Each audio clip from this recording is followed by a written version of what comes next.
Welcome dear students. शहीद भगत सिंह महाविद्यालय की ऑनलाइन लाइव क्लासेस में आप सभी का स्वागत है। दोस्तों, आपको ये जानकर बहुत अच्छा महसूस होगा कि लॉकडाउन की विपरीत परिस्थितियों में गत 1.5 महीने से हमारी क्लासेस यूट्यूब पे फ्री माध्यम से आपको प्रोवाइड करवाई जा रही है, जिसके अंदर बीएससी का कोई भी विद्यार्थी जो इस महाविद्यालय का है या ना है वो इस क्लास का फायदा उठा सकता है।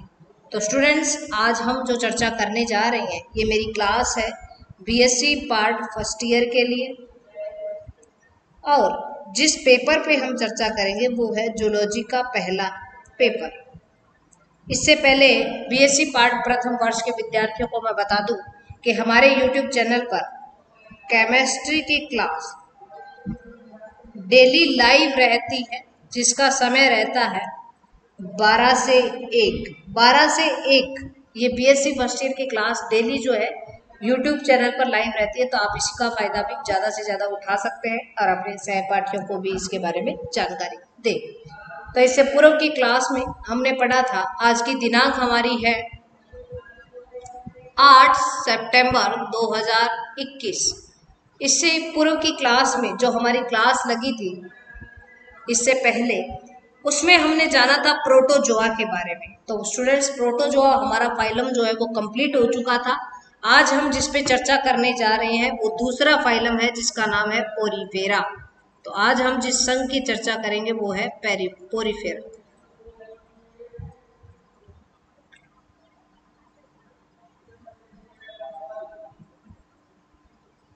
पोरीफेरा दूसरा जंतु जगत का फाइलम है। इससे पहले प्रोटोजोआ जीव विकसित हुए और इसके बाद में पोरीफेरा जीवों का विकास हुआ। पोरीफेरा जीवों का जब विकास हुआ तो इसके नाम से स्पष्ट हुआ, पोरी मतलब पोर्स, यानी कि पोर्स मतलब छिद्र। ऐसे प्राणी जिसकी बॉडी पर छिद्र पाए जाते हैं पोरीफेरा के सदस्य कहलाते हैं। ठीक है, तो हम चर्चा करेंगे पोरीफेरा के लक्षणों पर, क्योंकि कोई भी संघ हम पढ़ते हैं तो उसके लक्षण और वर्गीकरण हमारे सिलेबस के अंदर रहता है। एक टॉपिक रहता है लक्षण का और दूसरा टॉपिक रहता है उसके वर्गीकरण का। हम दोनों टॉपिक पे चर्चा करेंगे, लक्षण और वर्गीकरण पर। ठीक है, तो पोरीफेरा का सबसे पहला लक्षण है कि इसके शरीर पर क्या पाए जाते हैं? पोर्स पाए जाते हैं। जिनके शरीर पर पोर्स पाए जाते हैं, स्पंज के समान ये दिखाई देते हैं, छिद्र शरीर पर पाए जाते हैं, वो जीव पोरीफेरा के सदस्य कहलाते हैं। शरीर इनका बहुकोशिकीय होता है। बच्चों, जो कैरेक्टर में लिख रही हूँ आप साथ साथ में इनको नोट करते रहेंगे, यानी कि पूरी लाइन मैं नहीं लिखाऊंगी इस तरह के इनका शरीर बहुकोशिकीय होता है। तो बहुकोशिकीय भी लिख लोगे तो आपको समझ में आ जाएगा कि बहुकोशिकीय शरीर है। ठीक है, इसके बाद में बात करें तो ये मेटाजोआ उपजगत मेटाजोआ उपजगत के अंतर्गत आते हैं। मेटाजोआ उपजगत के अंतर्गत आते हैं। देखो, जगत हो गया इनका एनिमेलिया, यानी कि किंगडम कौन सा हो गया? एनिमेलिया। और सब किंगडम है इनका मेटाजोआ। देखिए, किंगडम दो प्रकार के होते हैं, प्रोटोजोआ उपजगत जिसकी बात करें, सब किंगडम दो प्रकार के होते हैं, प्रोटोजोआ और मेटाजोआ। प्रोटोजोआ जो प्रिमिटिव टाइप के जीव होते हैं, एक कोशिका से जिनका शरीर बना होता है वो प्रोटोजोआ होते हैं, और मेटाजोआ जिनका शरीर जो होता है वो कैसा होता है? बहुकोशिकीय होता है, वो मेटाजोआ का सदस्य कहलाते हैं। ऐसा पूछ लिया जाए पहले मेटाजोआ प्राणी कौन से थे, तो वो थे पोरीफेरा, पहले मेटाजोआ प्राणी। ठीक है, नेक्स्ट देखिए, पोरीफेरा जीवों को सबसे पहले एलिस ने देखा किसने? जिस साइंटिस्ट ने इसको देखा वो साइंटिस्ट था एलिस। पोरीफेरा जीवों को सबसे पहले एलिस ने देखा, और इनका जो पोरीफेरा नामकरण है, जिस साइंटिस्ट ने किया इनका नामकरण, उसका नाम है रॉबर्ट ई ग्रांट। पोरीफेरा जीवों का नामकरण जिस वैज्ञानिक के द्वारा दिया गया उसका नाम क्या है? Robert E grant. सभी प्राणी कैसे होते हैं? स्पंज नुमा जलीय एक्वाटिक एनिमल्स होते हैं। कैसे होते हैं? एक्वाटिक होते हैं, जलीय होते हैं। सभी प्राणी कैसे होते हैं? जलीय होते हैं। नेक्स्ट अगर बात करें, इनका शरीर फूलदान के समान होता है, फ्लावर पॉट लाइक शरीर होता है। फूलदान के समान इनका शरीर होता है। देखिए ऐसा मान लीजिए ये जीव है,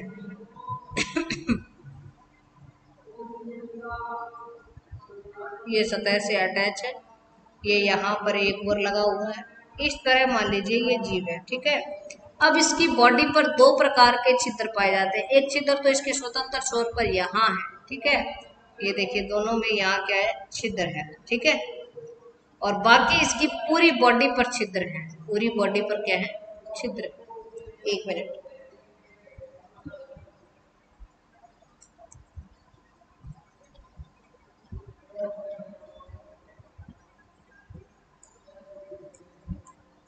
ये जो मैं बना रही हूँ ये छिद्र है, ठीक है। बाकी इसकी पूरी बॉडी पर इस तरह छिद्र है, ठीक है। अब देखिए इन छिद्रों के आधार पर इन प्राणी के जो छिद्र है इनको नाम दिए गए हैं। ऊपर वाला जो छिद्र है इसको कहा जाता है ओस्कुलम। ऊपर वाला जो छिद्र है बच्चों उसको कहा जाता है ओस्कुलम। और जो ये बीच में छिद्र पाए जाते हैं इनको कहा जाता है ओस्टिया।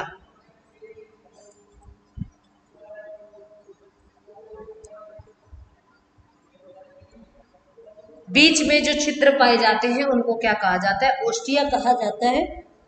और ऊपर जो स्वतंत्र छोर पर जो छिद्र पाया जाता है उसको ओस्कुलम कहा जाता है। देखिए अब मैं बात बताती हूँ इनका क्या काम रहता होगा। जैसे ये प्राणी क्या है? जल के अंदर है। ये लीजिए ये कोई जल स्रोत है, ठीक है।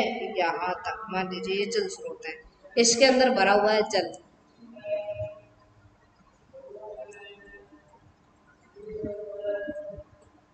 ये क्या भरा हुआ? जल भरा हुआ, ठीक है। अब इस प्राणी को इसके अंदर रहना है। अब ये प्राणी इसके अंदर रह रहा है। अब देखिए इसको भोजन की आवश्यकता पड़ेगी। अब मान लीजिए इस जल धारा में क्या है? भोजन है। इस जल धारा में भोजन है। अब ये जल धारा बहती हुई इस प्राणी के शरीर में इस तरह बहती हुई इस प्राणी के शरीर में प्रवेश कर जाएगी छिद्रों के द्वारा। इसी प्रकार यहाँ से भी जल धारा बहती हुई इस प्राणी के शरीर में प्रवेश कर जाएगी। इस तरह जल धारा प्रवेश कर रही है, ठीक है। अब ये जल धारा प्रवेश कर रही है तो ये अपने अंदर भोजन भी लेकर आ रही है और इस भोजन से ये प्राणी क्या कर लेता है? अपना भूख मिटा लेता है। अब जब भोजन इसने खा लिया तो अपशिष्ट पदार्थ बाहर निकलेंगे। इस तरह ऊपर वाला जो छिद्र है ओस्कुलम, इससे बाहर निकल जाएगा। अपशिष्ट पदार्थ किसके द्वारा बाहर निकल गए?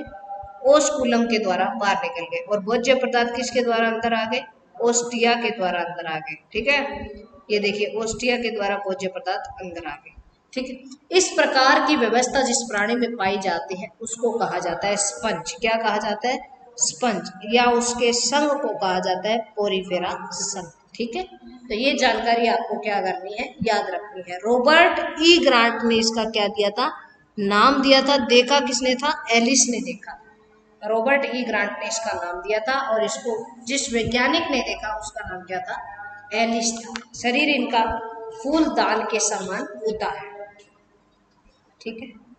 नेक्स्ट देखिए, इससे शरीर की निचली सतह पर जल को बाहर निकालने वाला छिद्र, ये उसके स्वतंत्र छोर पर कह सकते हैं, जल को बाहर निकालने वाला छिद्र पाया जाता है जिसको ओस्कुलम कहा जाता है। ये बात लिख लोगे। नेक्स्ट देखिए, अगला गुण लिखोगे, मैं बोल रही हूँ आप लिखोगे। इन प्राणियों की शरीर भित्ति, इन प्राणियों की शरीर भित्ति दो स्तरों से मिलकर बनी होती है। इन प्राणियों की शरीर भित्ति दो स्तरों से मिलकर बनी होती है।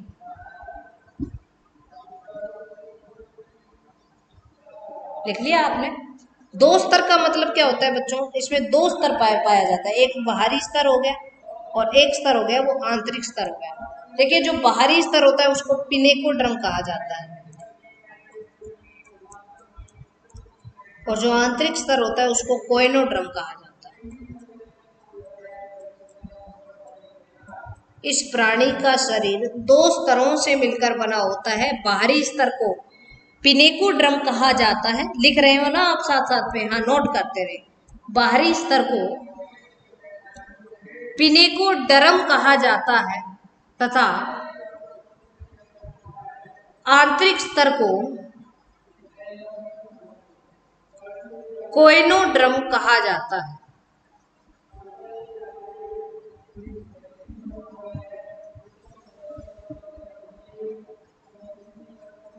कोएनोड्रम कहा जाता है।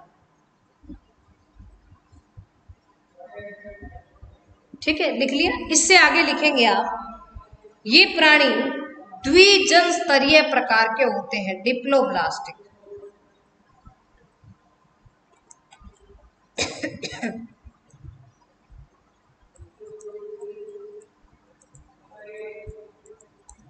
ये प्राणी द्विजन स्तरीय प्रकार के होते हैं, मतलब एक्टोड्रम और एंडोड्रम 2 ही लेयर जो है, एक्टोड्रम, एंडोड्रम और मेसोड्रम में से केवल 2 लेयर ही पाई जाती है। ठीक है, अगले कैरेक्टर लिखेंगे, पहले इतने लिख लीजिए आप।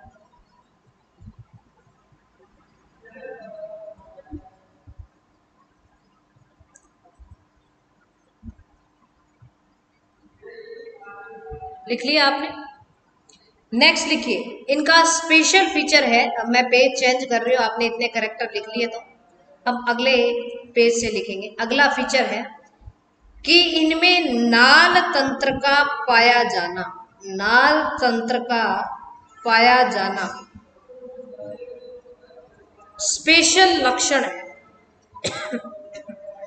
नाल तंत्र का पाया जाना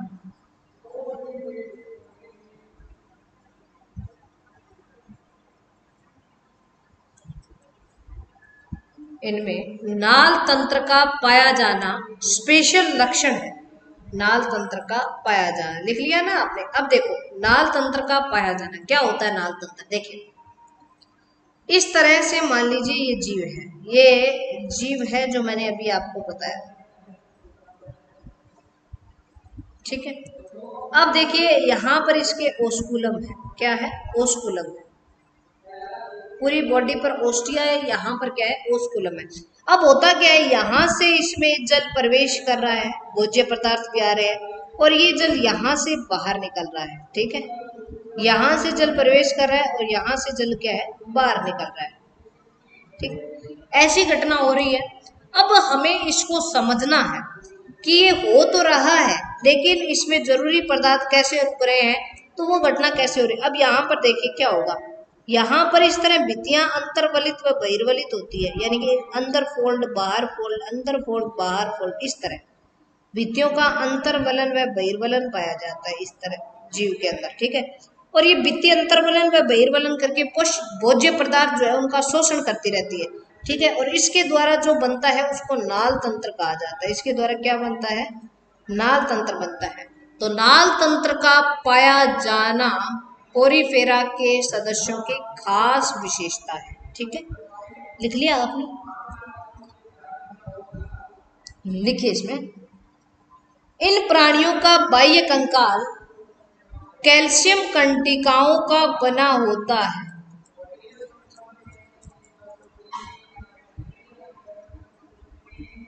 स्पाइक्यूल्स यानी कि कंटिकाएं।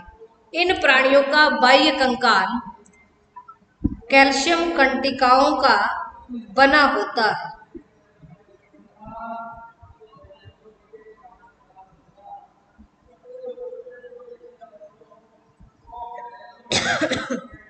लिख लिया? समय मिल रहा है आपको, आप नोट करते रहिए। इन प्राणियों का बाह्य कंकाल कैल्शियम कंटिकाओं का बना होता है। नेक्स्ट लिखिए आप, कुछ जीवों का बाह्य कंकाल स्पॉन्जिन फाइबर का भी बना होता है।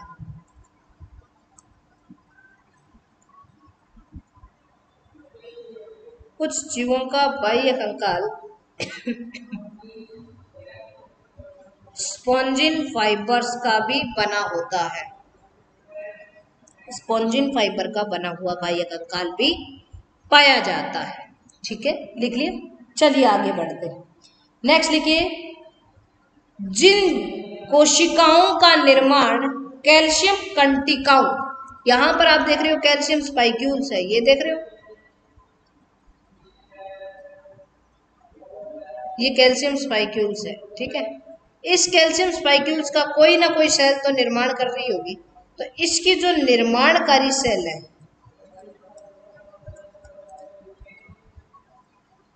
कैल्शियम कंटिकाओं का जो निर्माण कर रही है, उस सेल को कहा जाता है स्क्लेरोब्लास्ट, ठीक है। ध्यान रखें, ये पूछा गया है 1.5 नंबर की परिभाषा में, बीएससी पार्ट प्रथम वर्ष। क्या कहा जाता है? स्क्लेरोब्लास्ट कहा जाता है। यानी क्या लिखोगे?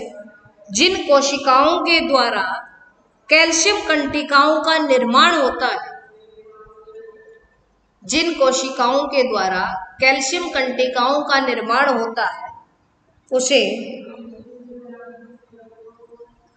स्क्लेरोब्लास्ट कहा जाता है, उसे स्क्लेरोब्लास्ट कहा जाता है।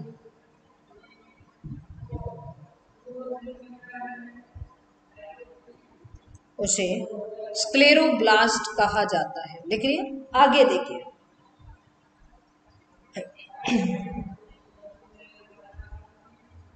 देखिए मैंने 2 प्रकार की सेल बताई थी इसके अंदर, एक तो कोएनोड्रम, 2 प्रकार के स्तर बताए थे, एक बताए थे पिनेकोड्रम, याद आ रहा है तो। बाहरी स्तर पिनेकोड्रम, आंतरिक स्तर कोएनोड्रम, ये बताया था मैंने। कोएनोड्रम की जो एक सेल होती है वो कहलाती है कोएनोसाइट, और पिनेकोड्रम की जो एक सेल होती है वो कहलाती है पिनेकोसाइट, ठीक है। तो इस बात को लिखेंगे आप, लिखिएगा। अब देखिए जिससे जो भोजन आ रहा है वो अंदर वाली सेल, यहाँ वाली सेल ही कलेक्ट करेगी उस भोजन को, तो अंदर कौन सी है? कोएनोसाइट है। तो लिखिए, प्राणी में आहार ग्रहण करने का कार्य, प्राणी में आहार ग्रहण करने का कार्य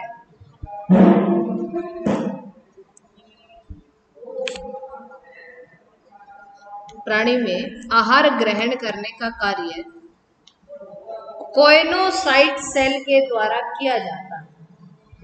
प्राणी में आहार ग्रहण करने का कार्य कोएनोसाइट सेल के द्वारा किया जाता है। आहार ग्रहण करने का कार्य कोएनोसाइट सेल के द्वारा किया जाता है, ठीक है। गैसों का विनिमय कैसे करता है ये प्राणी? लिख लीजिए अगली लाइन से। प्राणी में गैसों का विनिमय, प्राणी में गैसों का विनिमय विसरण के द्वारा होता है। प्राणी में गैसों का विनिमय विसरण के द्वारा होता है।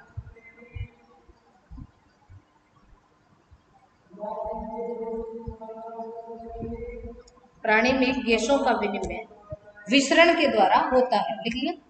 अब देखिए अगर हम बात करें कि ये प्राणी उत्सर्जन के आधार पर कैसा प्राणी है, देखिए उत्सर्जन के आधार पर प्राणी 3 प्रकार के होते हैं। उत्सर्जन के आधार पर प्राणी कितने प्रकार के होते हैं? 3 प्रकार के।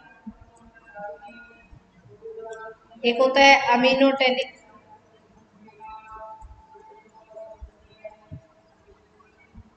एक होता है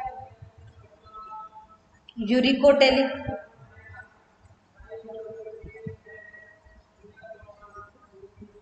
एक मिनट इसको सही कर लेते हैं पहले, क्रमानुसार ही लिख देते हैं। एक होता है अमीनोटेलिक, एक होता है यूरियोटेलिक, एक होता है यूरिकोटेलिक। उत्सर्जन के आधार पर प्राणी कितने प्रकार के होते हैं? 3 प्रकार के होते हैं। अमीनोटेलिक जो अमोनिया का उत्सर्जन करते हैं,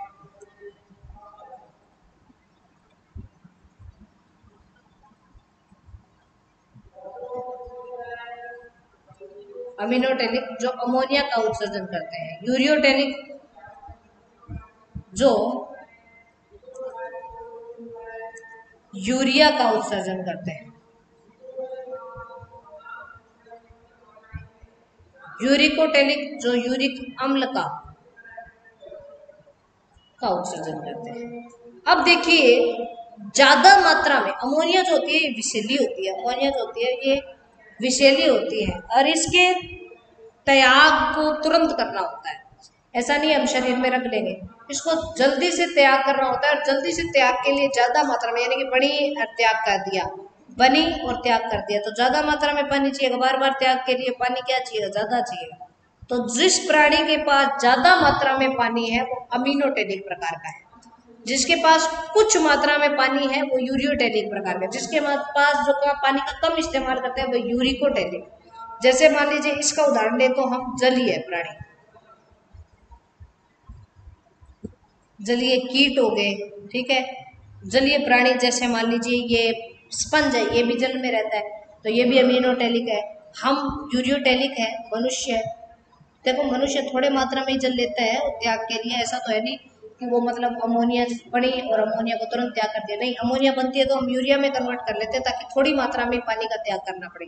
और पक्षी आप देखोगे, पक्षी देखोगे, रेप्टाइल देखोगे, पेस्ट की फॉर्म में अपना एक्सक्रीटरी मटेरियल त्यागते हैं तो वो क्या होते हैं, यूरिकोटेलिक होते हैं। तो यहाँ पर हम बात करें स्पंज जो है वो जल के अंदर रहते हैं, तो स्पंज कैसे प्राणी है, अमीनोटेलिक प्रकार के प्राणी है। यहाँ पर कौन से हैं, स्पंज है जो किस प्रकार के हैं, अमीनोटेलिक प्रकार के प्राणी हैं। क्लियर।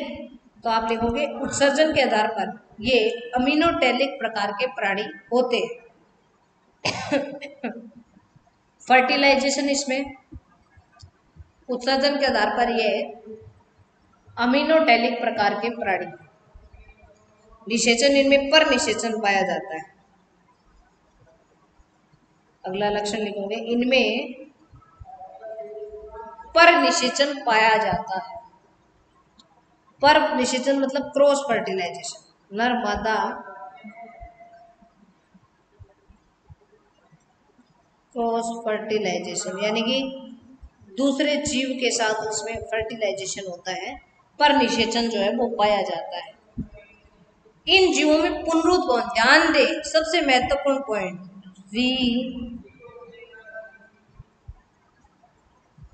रीजनरेशन। रीजनरेशन बहुत ही हाई होता है, बहुत ज्यादा होता है। क्यों, क्योंकि ये मान लीजिए कोई क्या है, देखिए एक मिनट,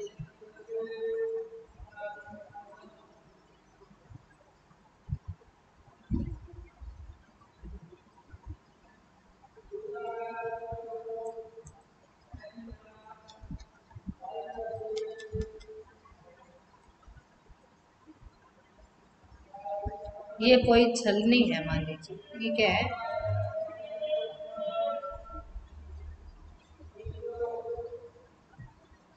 कोई छलनी है, ठीक है। इस छलनी के अंदर अनेक क्या है, छेद है। चित्र इसलिए बना रही हूँ ताकि आपको याद रह जाए। इस छलनी के अंदर अनेक छेद है। अब इस छलनी के अंदर मैंने डाला, मान लीजिए यहाँ पर मैंने डाला कुछ स्पंज डाल दिए, कुछ स्पंज इसके अंदर डाल दिए, नीचे छनेंगे तो स्पंज के क्या आ जाएंगे, कण आ जाएंगे। ये छनने के बाद में स्पंज के कुछ कण मुझे नीचे प्राप्त होंगे। अब ये कण के अंदर इतनी कैपेसिटी होती है कि पूरा का पूरा स्पंज जीव बना ले, पूरा का पूरा क्या बना ले, जीव बना ले। इतनी अधिक योग्यता इनके अंदर पाई जाती है, इतनी अधिक क्या पाई जाती है, योग्यता पाई जाती है। तो इसी कारण क्या कहा जाता है, रीजनरेशन की योग्यता है वो इनमें बहुत अधिक होती है कि इसको छलनी में से भी छान लिया जाए तो प्रत्येक कण एक नया जीव बनाने की योग्यता रखता है। तो पुनरुद्भवन जो है वो सर्वाधिक होता है। तो पुनरुद्भवन के द्वारा तो ये एसेक्सुअल रिप्रोडक्शन भी कर सकते हैं।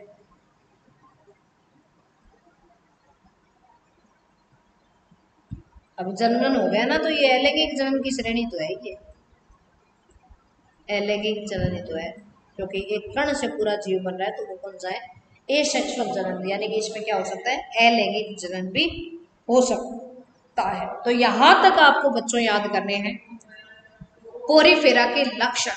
आप ध्यान में दें, जब आपका पेपर आता है, पेपर जब आपका आता है बच्चों, तो आपके 5 संघ है, 5 है संघ है, 5 संघ मैंने बताए आपके। पहला संघ प्रोटोजोआ, दूसरा पोरीफेरा, तीसरा सिलेंट्रेंटा, प्लेटीहेलमिन्थेस और फिर निमेटोडा। ये जो 5 संघ है,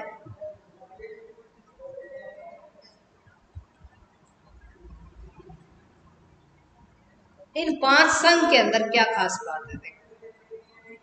इन सभी संघ का अपना अपना एक लक्षण होता है।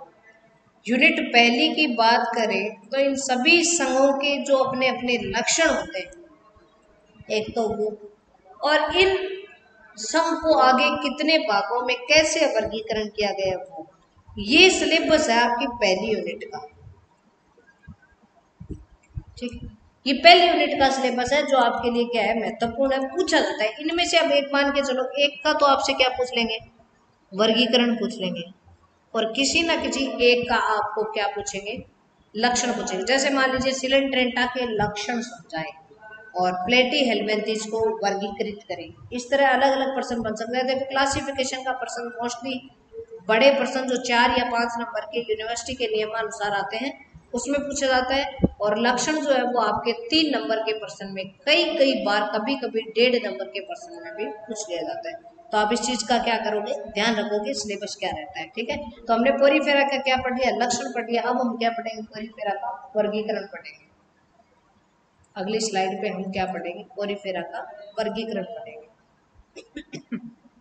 साथ साथ में नोट करते रहें आप, ताकि आपकी जानकारी का माध्यम जो है वो ये YouTube चैनल बन सके और आपकी जानकारी जो है वो इंक्रीज हो सके। ठीक है, तो अब हम पढ़ेंगे क्लासिफिकेशन।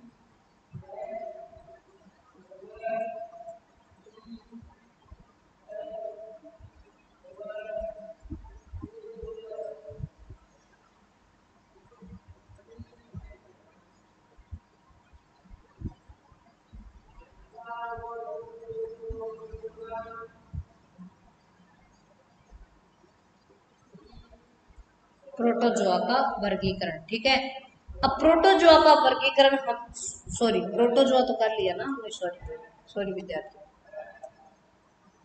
पोरीफेरा आप भी बताते नहीं हो, ध्यान कहाँ है आपका। क्लासिफिकेशन ऑफ पोरीफेरा, हम बात कर रहे हैं पोरीफेरा के क्लासिफिकेशन की। तो सबसे पहले आप एक चार्ट बना लेंगे आज की क्लास में, फिर हम इससे आगे समझेंगे। पोरीफेरा जो है इसके क्लासिफिकेशन की हम बात करें तो पोरीफेरा को 3 क्लास में बांटा गया है।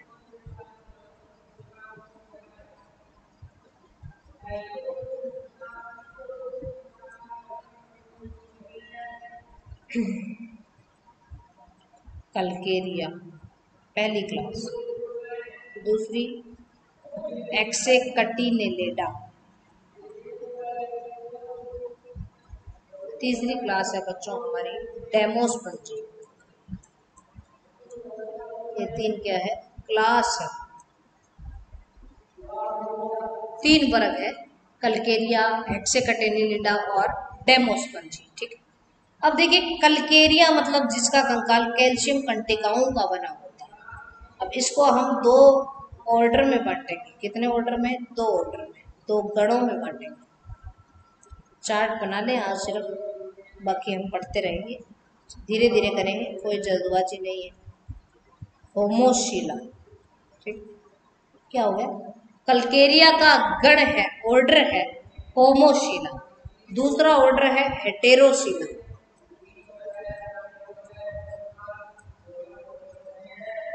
दूसरा ऑर्डर कौन सा है, हेटेरोशीला।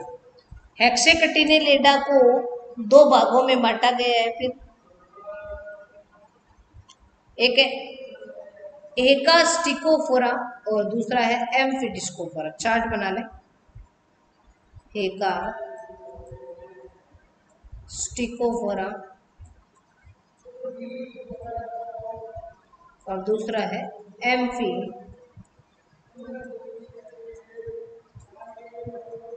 डिस्कोफोरा, एक का स्टिकोफोरा और दूसरा क्या है एम्फी डिस्कोफोरा। ठीक है। नेक्स्ट अगर हम बात करें डेमोस्पंजी की, तो डेमोस्पंजी को 3 उपवर्गों में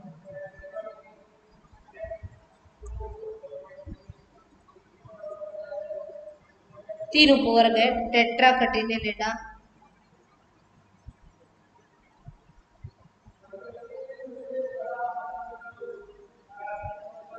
टेट्राकटिनेलिडा, दूसरा है मोनोक्सोनिडा,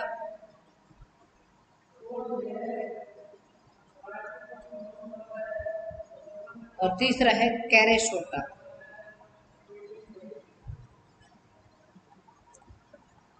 यहाँ नहीं दिखेगा तो मैं अलग पेन से दूसरी जगह लिख रही हूँ, यहाँ लिख रही हूँ कैरेसोटा, कैरेसोटा यहाँ। तीसरा जो वर्ग है हमारा वो कौन सा है, कैरेसोटा, उपवर्ग है सॉरी। ठीक है, वर्ग तो ये है, डेमोस्पंजी वर्ग है, हेक्सेकटिनेलिडा वर्ग है, कलकेरिया वर्ग है। ठीक है, लिख लिया आपने। अब देखिए टेट्राकटिनेलिडा को 30 ऑर्डर है, आपको 3 ऑर्डर है सॉरी, 3 ऑर्डर आप याद करोगे। पहला है मिक्सोस्पोंजिडा, मिक्सोस्पोंजिडा गण है इसके। दूसरा है कार्नोसा, इनके बारे में पढ़ेंगे एक बार, आप लिख लें कार्नोसा। और तीसरा है कोरिस्टिडा, तीसरा कौन सा है कोरिस्टिडा, मिक्सोस्पोंजिडा, कार्नोसा और तीसरा कौन सा है कोरिस्टिडा। और यहाँ पर अगर हम बात करें मोनोक्सोनिडा की, तो इसके 4 गण हैं। मोनोक्सोनिडा के कितने गण हैं, 4 गण हैं। और इन चारों गणों के नाम मैं लिख देती हूँ, यहाँ पर लिख रही हूँ। ठीक है ना, नए पेन से लिख देते हैं ताकि आपको दिखता रहे। एक है हेड्रोमेराइना, हेड्रोमेराइना, हेलिकोन्ड्रिया, हेलिकोन्ड्रिया दूसरा हो गया। तीसरा है ओयासिलोस्केल राइना,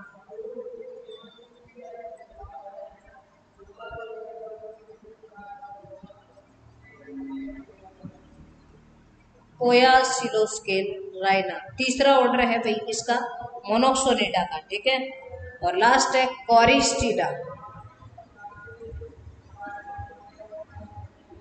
कोरिस्टिडा का नहीं, कैरिस्टिडा तो इसका है। हैप्लो क्लासिफिकेशन मिक्स हो जाते हैं कुछ टाइम, आप अगर आप रिवीजन नहीं करोगे, मेरे हो गए देखो, अभी नहीं होगी। ठीक है, हैप्लो क्लोराइना होता है बच्चों, क्या होता है हैप्लो क्लोराइना। ठीक है, तो यहाँ पर हमने देखा क्लासिफिकेशन ऑफ पोरिफेरा, ये सारा समझेंगे हम आज की क्लास में। आपको जो मैं बता रही हूँ उतना कर ले आप। देखिए कि सबसे पहले अगर हम बात करें पोरिफेरा को, तो पोरिफेरा को 3 क्लास में बांटा गया, कलकेरिया, हेक्सेकटिनेलिडा और डेमोस्पंजी। ठीक है, जो आपको यहाँ पर कलकेरिया, हेक्सेकटिनेलिडा और डेमोस्पंजी। ठीक है, कलकेरिया को होमोसिला और हेटेरोसिला 2 गण, और इसके उपवर्ग यहाँ पर। ठीक है, इसके उपवर्ग यहाँ पर टेट्राकटिनेलिडा, मोनोक्सोनिडा और कैरिसोटा। फिर इसको जितने भागों में बांटा गया वो मैंने यहाँ लिखा है। सबसे पहले आप इसको चार्ट बना लें और इसको हम समझेंगे पूरी डिटेल के अंदर कि कैसा क्या रहता है। तो ये चर्चा आगे हमारी विस्तार में जाने वाली है, इसको हम करेंगे हमारे नेक्स्ट लेसन में। आई होप आपने बना लिया होगा, अगर नहीं बनाया तो बच्चों बना लें, स्क्रीनशॉट लेना है तो वो भी आप ले सकते हैं। ठीक है, शहीद भगत सिंह महाविद्यालय की लाइव क्लासेस में हमारे साथ बने रहने के लिए बहुत बहुत धन्यवाद स्टूडेंट।